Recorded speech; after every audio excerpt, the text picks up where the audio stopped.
샬롬, 하나님과 동행하는 새벽기도회 달라스 임마누엘 교회 권성철 목사입니다. 오늘도 하나님과 동행하며 풍성함을 누리시는 저와 여러분 되시길 주님의 이름으로 축복합니다. 오늘 말씀은 출애굽기 35장 20절에서 29절까지의 말씀입니다.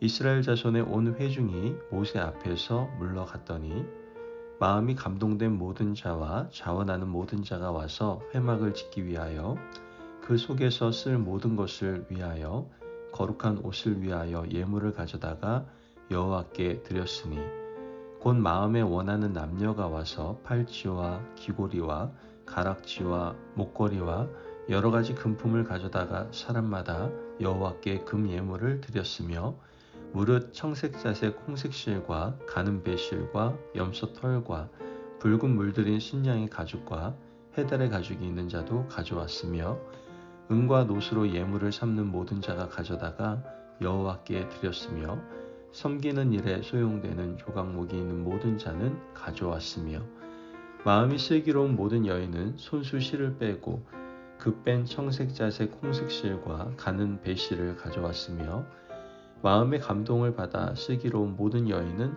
염소털로 실을 뽑았으며 모든 족장은 호바노와 및 애복과 흉패에 물릴 보석을 가져왔으며 등불과 관유와 분향할 향에 소용되는 기름과 향품을 가져왔으니 마음에 자원하는 남녀는 누구나 여호와께서 모세의 손을 빌어 명령하신 모든 것을 만들기 위하여 물품을 드렸으니 이것이 이스라엘 자손이 여호와께 자원하여 드린 예물이니라.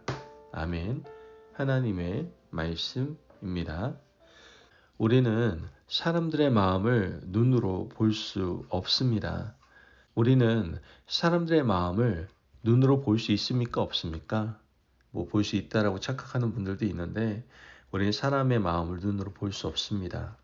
사람 자체를 눈으로 볼 수는 있지만 마음을 읽을 수도 없고 마음 상태도 우리는 알 길이 없다라는 것이죠. 상대방 마음이 얼마나 아픈지, 얼마나 행복한지, 얼마나 좋은지 읽을 수 없고 볼 수도 없다는 것. 이것이 바로 인간의 한계입니다. 사실 우리 인간은 아무리 가까운 사이라고 해도 상대방이 어떤 생각을 하고 있는지, 어떤 마음을 품고 있는지 알 길이 없습니다. 하지만 하나님은 전지하셔서 우리 마음과 생각까지 모두 알고 계신다는 것이죠. 그래서 우리가 하나님 앞에 나올 때는 모든 것을 아시는 하나님 앞에 숨길 수가 없습니다. 생각도 마음도 숨기지 않고 다 고백해야 됩니다. 하나님 앞에서 마음과 생각을 감출 필요가 없다는 것이죠. 그러므로 신앙생활 한다는 것은 마음을 보여드리는 것이고 마음을 정직하게 하나님 앞에 털어놓는 겁니다. 오늘 읽은 본문은 마음을 아시는 하나님 앞에서 성막 짓는 일에 이스라엘 백성들이 마음을 다해서 자원하여 드리는 모습을 보여주고 있습니다. 오늘 본문 21절 말씀을 보면 무릇 마음이 감동된 자와 무릇 자원하는 자가 와서 성막을 짓기 위하여 그 속에서 쓸 모든 것을 위하여 거룩한 옷을 위하여 예물을 가져 여호와께 드렸으니 마음이 감동된 모든 자, 자원하는 모든 자가 여호와께 드렸다는 것은 아주 단순한 것 같지만 신앙생활에서 가장 기본적이고 중요한 일입니다. 계속해서 22절 말씀 보면 곧 마음에 원하는 남녀가 와서 금예물을 드렸으며 25절에서도 마음이 슬기로운 모든 여인은 가는 배실을 가져왔으며 29절 말씀 한번 더 볼까요? 마음에 원하는 이스라엘 자손의 남녀마다 여호와께서 모세의 손을 빙자하여 명하신 모든 것을 만들기 위하여 물품을 가져다가 여호와께 즐거이 드림이 이러하였더라. 마음에 자원해서 여호와께 드렸다라는 말은 마음을 드렸다라는 말입니다. 사실 마음은 보이지 않아요. 이 상황을 영화로 한번 만든다라고 생각해 보십시오. 이스라엘 백성들이 자기가 가지고 있는 물건들을 하나님의 전에 갖다 놓는 것은 영화로 담을 수 있습니다. 얼굴에 행복 가득한 모습으로 우리 집에 하나님께 드릴 것이 있나 없나 찾아보고 돌아보고 갖다 나르는 모습, 이런 모습은 영화로 표현할 수 있을 겁니다. 하지만 마음이 얼마나 행복한지, 즉 자원하는 마음으로 드리는 자는 그릴 수도 없고 표현할 수도 없다라는 것이죠. 그것은 오직 하나님만 아신다라는 거예요. 자, 그렇다면 어떻게 백성들의 마음을 움직일 수 있었을까요? 어떻게 백성들이 가난하고 없는 중에도 자원해서 드릴 수가 있었던 걸까요? 출애굽기 35장 4절 말씀을 보면 모세가 이스라엘 자손의 온 회중에 고하여 가로되 여호와의 명하신 일이 이러하니라 이르시기를.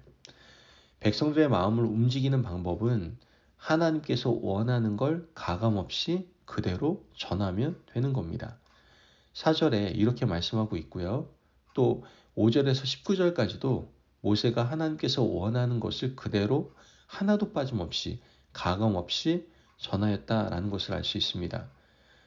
여러분, 사실 가장 좋은 설교는요, 성경 말씀 그대로 읽는 것입니다. 강단에서 선포되는 설교가 문제가 생기고 또한 하나님의 뜻이 왜곡되는 본질적인 이유는 목회자가 말씀을 전할 때 자기 이야기를 하기 때문입니다. 하나님의 말씀을 그대로 전해주면 듣는 사람들이 감동을 받을 수밖에 없어요. 성경을 이해하고 읽으면 나를 향한 하나님의 사랑이 이렇게 위대하고 크심을 깨닫게 됩니다. 하나님의 말씀을 그대로 받아서 전하면 누구나 감동을 받게 되고 그 사랑 앞에 무릎을 꿇지 않을 수 없다는 것이죠. 문제가 생기는 것은 하나님의 말씀을 말씀대로 전하지 않고 자기 생각을 전하고 본인의 유익이 되지 않는 것은 빼버리고 전하기 때문에 문제가 생긴다는 겁니다. 그 결과 하나님이 곡해되고 사람들이 오해하게 되는 거예요. 오늘 모세는 하나님의 말씀을 그대로 받아서 이스라엘 백성들에게 하나도 가감없이 전했습니다. 하나님의 말씀을 그대로 받은 이스라엘 백성들은 마음이 뜨거워지고 감동이 되어서 자기 집에 있는 것을 다 가지고 나와서 하나님께 자원하는 마음으로 드렸던 겁니다. 그러므로 말씀을 전하는 강단에 서 있는 목회자는 자신의 생각을 다 내려놓고 자신의 생각 가운데 말하고 싶은 것을 빼고 전해야 됩니다. 말씀을 말씀되게 전해야 되고 아무리 하고 싶은 이야기가 있다 하더라도 철저하게 자신의 이야기를 하는 것이 아니라 하나님의 말씀만 전하는 용기가 있어야 된다는 것이죠. 또한 우리는 하나님의 말씀을 있는 그대로 읽어야 돼요. 듣는 설교 말씀 이전에 하나님의 말씀 그대로 읽는 것이 너무나도 중요합니다. 여러분, 성경 읽기를 게을리해서는 안 돼요. 하나님의 말씀을 설교 들음으로 끝내겠다라는 그러한 모습은 우리의 게으름입니다. 매일매일 하나님의 말씀을 읽고 사도행전에서 나오는 베레아 사람들처럼 말씀이 정말 그러한가 하여 그대로 실천하고 살아갈 수 있는 아름답고 건강한 성도들이 되어야 합니다. 여러분, 말씀을 읽고 묵상하는 과정을 통해서 자원하는 마음이 생기기를 바랍니다. 강요하는 것이 아니라 하나님의 말씀을 잘 읽고 이해하고 묵상하면 누구나 마음이 뜨거워지고 감동받지 않을 수가 없습니다. 왜요? 우리는 하나님이 지으신 피조물이기 때문에 그렇습니다. 피조물이 주님의 마음을 깨달으면 그 어떤 환경도 극복하고 하나님의 마음과 우리의 마음이 합해지는 놀라운 역사를 경험하게 되는 겁니다. 그러므로 오늘도 말씀을 그대로 듣고 읽고 온전히 실천할 수 있는 하루를 살아가는 저와 여러분이 되시길 주님의 이름으로 축복합니다. 아멘. 기도하겠습니다. 하나님 감사합니다. 오늘도 우리에게 귀한 말씀의 은혜 허락하심을 감사합니다. 하나님, 오늘도 하나님의 말씀을 있는 그대로 들음으로 우리의 마음이 감동되어 실천하는 삶을 살아갈 수 있도록 도와주옵소서.